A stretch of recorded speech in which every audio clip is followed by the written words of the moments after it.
Bonjour et bienvenue dans le podcast Oda Rise, le podcast qui permet de t'élever avec audace. Je suis Stéphanie, coach certifiée spécialisée en leadership. Ma mission, que tu développes ta confiance en passant à l'action et en t'affirmant pour faire passer ta vie professionnelle au niveau supérieur. Entrepreneur depuis 15 ans, j'ai dû me challenger et je te parlerai ici de leadership au féminin, de mindset, d'audace, de communication positive et de réussite. Allez, installe-toi confortablement. C'est parti. Hey, hello, bienvenue dans l'épisode 37. Aujourd'hui, je vais te parler de comment faire un pitch efficace parce que c'est ce qui va te permettre de faire la différence. Donc du coup, je vais essayer de mettre en application tout ce dont je vais te parler pour justement que tu sentes cette éloquence, ce côté convaincant en moi et d'utiliser aussi les silences parce que tu vas voir que c'est aussi important. Alors, maintenant que j'ai fait mon premier petit silence, concrètement, un bon pitch, c'est quoi ? Un bon pitch, c'est une présentation synthétique, pertinente et percutante, donc soit de ton entreprise, soit d'un de tes projets, et elle va être surtout adaptée à ton public. Elle va être adaptée à ton public parce qu'on va voir qu'il peut y avoir différents pitchs en fonction de l'interlocuteur à qui tu t'adresses. Et surtout, ce qui va être important, c'est que ça puisse répondre à un objectif précis. L'objectif, c'est pas juste de parler pour parler. Et justement, on fait la différence entre un pitch qui va faire 30 secondes, qui va faire 2 minutes, 3 minutes, 5 minutes. Souvent, on parle d'elevator pitch. Je me suis hyper concentrée pour ma petite phrase en anglais, d'où l'intérêt des silences, justement parce que ce qu'on dit concrètement, c'est que la définition du pitch, c'est la capacité qu'on a à présenter son projet dans le temps d'un trajet en ascenseur. D'où le mot elevator pitch. Donc en fait, c'est de se dire que ton interlocuteur, il va avoir un temps limité pour lui, et ça va être important de le garder en tête. D'où le côté pertinent et impactant de ton pitch. Et c'est pour ça que souvent on va se mettre la pression en disant « Oh là là là là, j'ai vite que 30 secondes, faut que je sois en mode action-réaction ». Et justement, c'est ce qu'on va voir là tout de suite maintenant. Donc l'objectif, ça va être de pouvoir convaincre en moins de, 30 secondes, 1 minute, 2 minutes, 5 minutes. C'est pour ça aussi que tu peux avoir différents pitchs. Au-delà des différents interlocuteurs, ça va être aussi en fonction du temps alloué. On est bien d'accord ? Si finalement tu as juste un étage à monter, tu as intérêt à être hyper short dans ton pitch. Si par contre tu as une tour qui fait 50 étages, tu as un peu plus de temps. On parle du coup de pitch commercial. Par définition, le pitch commercial, en fait, ça va être un récit à argumenter qui va te permettre, comme je te disais, de présenter ton entreprise ou ton offre. Et ce qui va être efficace, c'est ce côté court et percutant. Je vais le répéter plusieurs fois pour que justement ça puisse bien marquer ton esprit. Et parce que cet épisode ne dure pas 30 secondes, tu vas voir, il va y avoir des redondances. Donc n'hésite pas à prendre des notes. Souvent, effectivement, le langage oral ne retient qu'une certaine partie. Si tu veux aujourd'hui bosser ton pitch, tu vas être beaucoup plus actif en faisant les exercices ou en prenant des notes pour pouvoir créer ton pitch ou le peaufiner s'il existe déjà. Donc, comme je te disais, ce sont des phrases courtes, avec un vocabulaire accessible à tout le monde. Et il doit donner envie d'en savoir plus.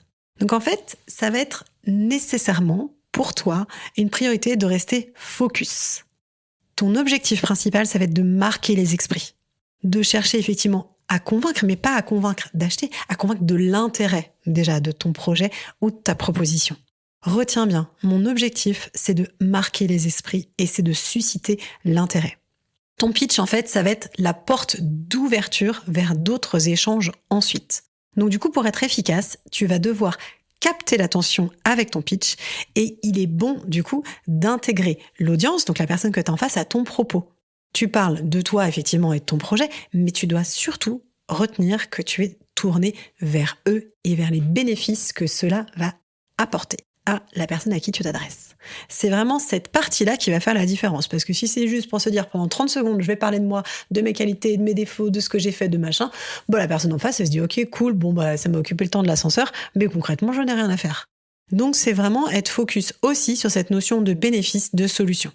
Et on va aller voir justement comment on le structure, pourquoi c'est intéressant de le faire et quelles sont les astuces et vraiment le côté pratico-pratique de ce pitch percutant. Donc pourquoi se pitcher ? Pourquoi surtout il va falloir s'entraîner à le faire ? Le pitch, comme je te disais, c'est un temps très court. Donc ça doit être l'essentiel d'un message, de ton message, dans un laps de temps très raccourci. Ton pitch va te demander de montrer ta capacité de clarté et de synthèse. Et c'est aussi ta capacité, comme je te disais, de s'adapter à ton public. L'intérêt de ce pitch, ça va être de convaincre un recruteur, un public, un financeur, de convaincre un de tes clients de l'intérêt du projet pour obtenir des financements, un poste, une formation, pour l'adhésion à ton projet, pour pouvoir vendre, d'accord ?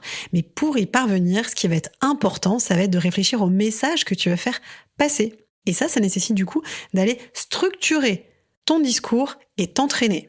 Parce qu'on n'a rien sans rien. Un pitch, c'est quelque chose qui se travaille. Il n'y a pas un jour un orateur né qui se dit « Moi, easy, je peux me pitcher en 10 secondes top chrono sur n'importe quel sujet. » C'est encore une fois une notion d'entraînement. Tu as un talent qui peut être un petit peu inné, certes, et tu as des compétences qui se développent. C'est ce qu'on va voir ensemble. Donc concrètement, quelle est la structure d'un pitch ? Moi, ce que je te propose, c'est de le découper en 5 étapes. Donc là, c'est le moment où tu prends ton stylo. La première chose hyper importante, c'est l'accroche. Tu dois, dès le départ, attirer l'attention. Entrer direct dans le vif du sujet. Donc là, je te propose de mettre en avant directement un chiffre, ou un problème, ou un fait que tout le monde peut comprendre, même si le sujet est hyper technique. Ça va te permettre directement d'accrocher, de devenir ton audience. Typiquement, on en revient à cette histoire d'ascenseur. Si elle est en train de flâner dans ses pensées, c'est de se dire, hop, direct, j'ai un truc qui accroche. Tu dis, ah, ça m'interpelle. Donc cette accroche, c'est vraiment focus. Je veux attirer l'attention.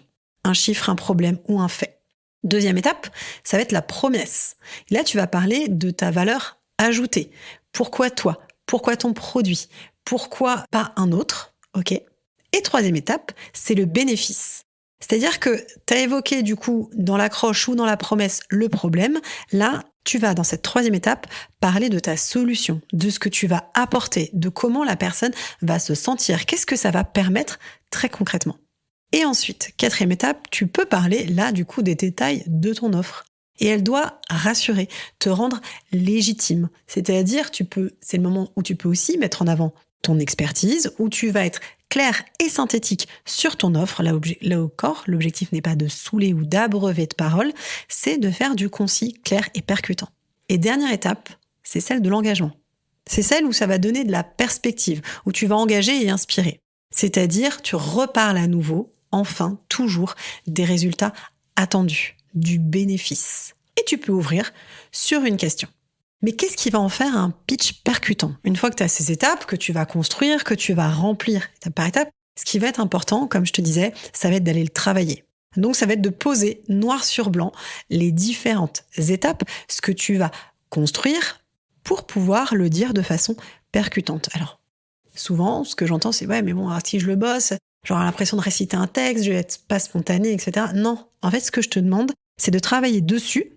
Ce qui fait la différence, c'est de travailler dessus, parce que du coup, tu seras au clair avec tes idées, avec le message que tu veux faire passer, et du coup, tu pourras avoir cette liberté d'être spontané, parce que tu sais exactement ce que tu dois dire. Par contre, on est bien d'accord qu'effectivement, il peut y avoir des variations, comme je te disais, en fonction du moment, en fonction de la personne, en fonction du nombre d'étages, entre guillemets, à monter. Mais cette partie-là, c'est pas grave, parce que tu as le corps de ton texte. Et cette accroche, notamment, va faire une vraie différence.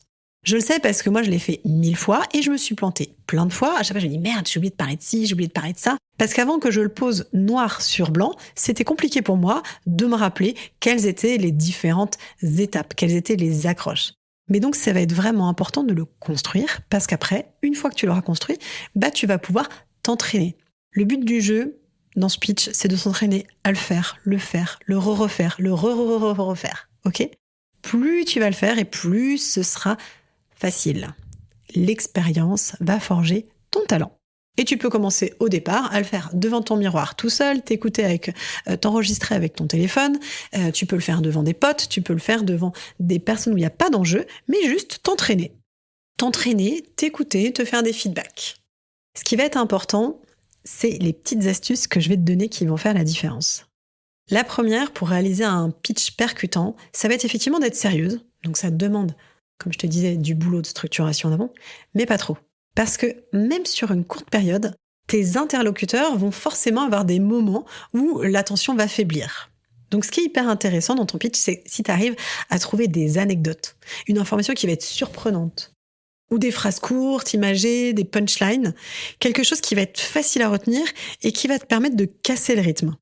Comme je te disais, l'objectif, c'est pas parce que tu le travailles, ton pitch, qui doit être monocorde, monotone, sur un rythme, se dire, ah, tiens, mais là, j'ai le petit truc qui va permettre de ramener l'attention sur toi et sur ton discours pour poursuivre ton argumentation. En fait, tu vas pouvoir construire ce pitch de façon à tendre des perches. Donc l'objectif, c'est pas d'être 100% précis, carré, rigide, etc. L'objectif, en fait, c'est de donner aux gens envie de venir te parler, de venir te poser des questions à la fin de ton discours. Donc effectivement, il va y avoir, deuxième astuce, un besoin de travailler sur le côté émotionnel et sincérité.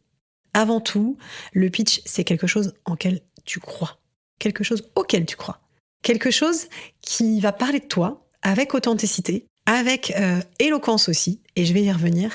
En fait, si tu veux, c'est être dans ce côté émotionnel. Le pitch, c'est pas un combat. Ça doit, à l'inverse, déclencher de l'enthousiasme, parce que tu viens proposer une solution. C'est-à-dire que quand bien même tu as une accroche avec un chiffre, un fait, un problème, ensuite, tu vas parler clairement des conséquences si on s'en occupe pas, et surtout de cette super solution que tu viens proposer, qui va être libératrice, qui va être source de progrès, d'avancée, de croissance pour la personne avec qui tu échanges. Et cet enthousiasme, c'est quelque chose qui va passer parce que tu crois en ton projet, parce que tu as clarifié. Donc, l'essentiel de ta présentation doit être consacré à déclencher cet enthousiasme. Donc oui, tu vas parler de 2-3 chiffres, mais pas 3 tonnes. L'important, ça va être de privilégier les histoires. De raconter ton projet en mettant en scène des vraies personnes ou des vrais problèmes. C'est encore, tu sais, comme quand tu racontes une anecdote personnelle. Je te disais, moi, en fait, voilà, je me suis pitchée devant plein de personnes différentes et je me suis aussi pitchée face à mon miroir. Et en fait, dans ces moments-là, c'est le moment où toi, tu peux t'identifier. Et je peux te dire que l'épreuve du miroir, me regarder et voir ma gestuelle, ça a été hyper challengeant pour moi. Au départ. Et au fur et à mesure, j'ai fini par me regarder en me disant, bon, écoute, on va bien se marrer toutes les deux, on y va. Tu vois, c'est de se dire que, voilà, je raconte quelque chose de personnel. Ça va mettre, en fait, l'interlocuteur en situation de vivre le projet. Quand je te raconte que je suis en train de me pitcher face au miroir ou que je me suis enregistrée avec mon téléphone, je sais que dans ton cerveau, il se passe les mêmes boucles et que tu t'imagines faire la même chose. Et si c'est pas le cas, écoute, fais-le quand même, parce que du coup, tu verras que c'est là que tu as une piste d'amélioration quand tu fais quelque chose que tu n'as jamais fait. Donc en fait, ça va être important dans ce pitch de parler de ce qui te fait vibrer. Souvent, ce qu'on me dit avec les podcasts, on me dit « Ah Stéphanie, on entend que tu te marres ». Mais clairement, en fait, j'adore parler de tous ces sujets avec vous parce que c'est quelque chose qui me fait vibrer. Mon enthousiasme, je sais qu'il passe à travers ma voix. Et en fait, c'est ça qui est important. C'est ce que tu vas faire ressentir à l'autre, à ton auditoire, qui va se laisser emporter par ton énergie. Donc effectivement, travailler en amont pour ensuite n'être que dans ce côté émotionnel, en laissant la logique et le rationnel faire le boulot parce que tu l'as déjà posé 1000 fois sur le papier. Ce qui va être intéressant aussi, autre astuce, ça va être, comme je te disais, de faire participer ton public en posant des questions, en les interpellant sur les problèmes. Est-ce que ça vous est déjà arrivé de rencontrer ce type de problème? Parce que du coup, c'est arrivé à Madame Michu quand elle a fait ci, ça et tout, et la solution qu'on a mis en place pour elle, c'était ça. 4e astuce, toujours pareil, je reviens au fait d'être clair, concis et d'utiliser les silences. Les silences, après une information importante, donnent du poids à ce que tu viens de dire. Plus tu vas avoir ces pauses de respiration, plus ça va te permettre de ne pas avoir ce ton monocorde. Enfin, en tout cas, de ne pas avoir quelque chose de lisse. Utilise les hauts et les bas et le silence pour marquer tes propos. Et surtout, dernière astuce, ça va être de t'adapter à ton interlocuteur. Comme je te disais, ce qui va être important, c'est aussi toute la partie adaptation et notamment d'être attentif à son langage non verbal. Pour pouvoir rebondir sur une info ou adapter. C'est-à-dire que si tu vois quelqu'un qui fronce les sourcils, tu peux dire il y a un truc qui est pas clair. Donc du coup, je vais rebondir là-dessus, approfondir, checker. Est-ce que je pose une question? Est-ce que je fais un silence? Est-ce que je rajoute une petite anecdote pour le marquer un petit peu plus? Est-ce que ça trahit du coup son inquiétude, le fait qu'il ne comprend pas? Je check et je suis en relation. Le pitch, c'est pas juste c'est pas parler de soi, c'est créer du lien et de la relation. Donc ça va être hyper important que tu puisses être focus sur ce qui se passe chez l'autre. Souvent, le pitch ne dépasse pas 3 minutes et pour ça, ça va être important, comme je te disais, d'être clair, concise et d'avoir des phrases courtes, des phrases claires parce que tu es au clair avec ton projet. Ta communication non verbale, elle va aussi être importante, c'est-à-dire que tu n'as pas que le langage non verbal de l'autre, tu as aussi la tienne. Typiquement, on va pas se pitcher les mains dans les poches, adossé à un mur ou en étant en boule. L'important dans cette éloquence, ça va être d'avoir la tête levée, de regarder dans les yeux, d'avoir la bonne tonalité, de varier le rythme, d'utiliser les silences et les respirations, et d'avoir le dos droit. C'est tout ce dont je te parlais par rapport à la posture et notamment cette éloquence. Parce qu'en fait, les études montrent que les mots ne représentent que 7% dans l'impact d'une présentation. Donc ça va être aussi important de s'occuper du contenu que du contenant. De ton texte que tu as travaillé sur ta feuille, mais aussi quand je te dis mets-toi face au miroir ou écoute-toi sur ton téléphone, c'est ça en fait, c'est travailler la forme. Toujours les deux. Le fond et la forme. Et là, tu me vois pas quand j'enregistre cet épisode, mais l'avantage, c'est que mon micro, il est posé et que la gestuelle va avec l'élan que je suis en train de donner. Donc concrètement, je fais des mouvements avec mes mains.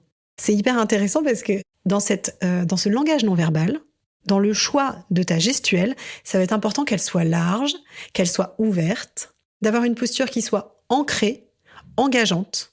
Comme je te disais, un regard assuré et le ton inspirant, rythmé. C'est vraiment te mettre dans la posture d'avoir une attitude qui soit positive et chaleureuse.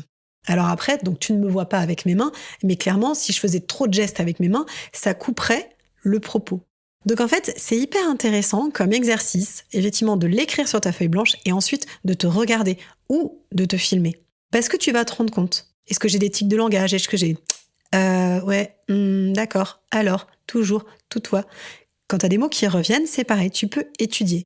C'est te dire que passer du temps sur ton pitch, ce n'est pas une perte de temps, au contraire. Apprendre à parler sans tic de langage, en se tenant droit, en affirmant son propos, c'est quelque chose qui se bosse. Il n'y a pas une fois quelqu'un qui s'est levé en se disant « Ok, je vais tout faire nickel ». On apprend et c'est possible d'apprendre avec de l'entraînement. Pour te donner un petit indicatif de comment se répartit le temps dans un pitch, tu vas avoir à peu près 15% entre l'intro et l'accroche. D'accord ? 30% sur ta problématique et du coup autant sur les solutions existantes. Donc 30% sur justement quelle est ta valeur à ajouter et quel va être le bénéfice, la solution que tu vas apporter. Et dans le dernier temps, ce qui va être important, ça va être d'avoir 15% d'appel à l'action. C'est-à-dire de dire, est-ce que vous avez besoin de ça? C'est le moment où tu es en interaction en fait avec la personne et où tu poses des questions. Soit tu as une date butoir à donner, soit tu vas vérifier quel est son besoin, etc. Et reboucler sur à nouveau le bénéfice et la réassurance. Un pitch qui cartonne, c'est un pitch qui nécessite de la réflexion, une bonne connaissance de toi et de la préparation. Et surtout, si tu l'as pas encore compris, de la répétition. Je pense que j'ai été assez redondante quand même pendant cet épisode pour te rappeler que oui, c'est ta feuille blanche et toi face à toi-même qui va te permettre de savoir quelle posture tu vas incarner pour présenter ton projet, ton entreprise. Et cette posture, encore une fois, c'est quelque chose qui se travaille. Tu vas pas trouver la formule magique dès la première fois et c'est complètement normal. Il te faudra un peu de temps avant d'avoir les mots qui collent parfaitement à ton message, à ta posture. Donc teste, répète, parle, entraîne-toi. L'indispensable, tu l'auras compris pour se pitcher, c'est que ton projet soit aussi au clair. Plus tu es au clair en amont sur ce que tu veux, sur ce que tu proposes, sur ta solution, plus ton pitch va être percutant. Et plus tu es au clair sur tout ton parcours, que ce soit, tes soft skills, qui tu es, c'est pour ça que je te parlais de connaissance de toi, sur les avantages de ta solution et sur le parcours dans ton offre, plus tu auras cette clarté, plus tu vas avoir confiance. Et plus tu as confiance, plus tu inspires confiance pour qu'on te suive dans tes projets. C'est un truc dans lequel j'insiste énormément, parce que souvent on se dit « Ok, il faut que je me pitch, ok, on va reprendre les bases. » En fait, à qui tu veux parler, quelles sont tes valeurs, c'est quoi le message que tu veux faire passer, c'est quoi ta vision, c'est quoi ton offre, c'est quoi tes tarifs. Quel est ton objectif? Ça, c'est quelque chose qui est pour moi fondamental. Si tu veux soutenir la croissance de ton business, c'est pas juste travailler ton pitch, c'est travailler aussi tout ce qu'il y a d'invisible, j'allais dire. Parce que pour avoir un pitch qui va être construit, constant et qui va être percutant, c'est de se dire « Ok, je sais exactement de quoi je vais parler ». Le pitch et la prospection, souvent c'est ce que je dis, c'est l'étape finale. Donc oui, tu vas t'entraîner au fur et à mesure, mais tes fondations doivent être claires et précises pour avoir ensuite de l'impact. Comment terminer son pitch? Vous allez pouvoir, par exemple, donner la prochaine étape de votre projet. Donner la prochaine étape de ton projet, ça va être, par exemple, dire voilà, en fait, comme je te disais, ça peut être une deadline. Ou de se dire, ok, du coup, on en est à cette étape-là, on a eu tel financement, tel truc, du coup, maintenant, je passe au next step. Exprimer aussi ce dont tu as besoin pour avancer. Si tu cherches, comme je te disais encore une fois, un financement ou autre, une collaboration, un partenariat, être clair sur ça, sur le fait que tu cherches quelqu'un pour avancer et que telle personne peut t'aider, ok. Si tu cherches des clients, être clair aussi, ou interroger, c'est-à-dire se dire, en fait, toi, tu as besoin de quoi pour avancer? Est-ce que ça te parle, ma solution? C'est ça, en fait, la dernière possibilité, c'est de tout simplement ouvrir la porte aux questions. L'objectif, c'est que ta conclusion, elle soit bien formulée pour laisser une impression positive aux personnes qui écoutent. Parce que oui, il y a cette accroche au départ qui va être nécessaire et qui va te permettre de dire, ok, hop, j'ai capté ton attention. Et c'est aussi de se dire, voilà, j'ai géré la tonalité, j'ai fait des phrases courtes, j'ai fait des phrases concises.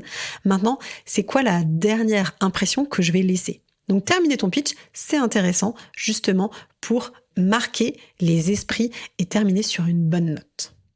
Si tu veux d'aide pour faire tout ça, parce que je sais que parfois on se sent démuni, si tu sens que tu as besoin justement de reposer un petit peu les bases, de travailler ta communication ou ta prospection, ou justement cette étape pitch, c'est-à-dire poser de la clarté, une bonne posture, un bon message. Si tu sens que tu butes sur cette partie-là vraiment de pitch, de prospection, ou si tu as envie de faire croître ton business et que tu sens qu'il y a 2-3 petits freins qui t'empêchent de passer ce palier, c'est justement ce que je fais tous les jours en coaching. Tu as besoin de confiance et tu as besoin d'un projet bien ficelé pour pouvoir soutenir sa croissance et avancer, avoir de plus en plus de clients, avoir de plus en plus de temps, de kiff et d'argent. C'est ce que je répète souvent, c'est ce que je te permets de faire. Soutenir ta croissance ne doit pas être au détriment de ta vie perso, de ta vie familiale, de tes enfants. Ensemble, on peut trouver les solutions grâce à un pitch efficace, à une prospection réussie pour aller donner de l'ampleur à tes projets et ton business. Si ça te parle, n'hésite pas à réserver ton appel découverte, je te mets le lien directement dans la bio et je t'expliquerai comment je peux t'aider. C'est gratuit, on fait le point ensemble, ça prend grosso modo 30 minutes et on peut avancer dans la bonne direction. J'espère que cet épisode t'a plu. Si c'est le cas, encore une fois, n'hésite pas, mets-moi 5 étoiles sur la plateforme de ton choix. Et si tu as une entrepreneur à qui ça peut parler, cette partie pitch et début de prospection, n'hésite pas à lui partager l'épisode aussi. Je te dis à très vite, passe une belle journée, une belle soirée, où que tu sois.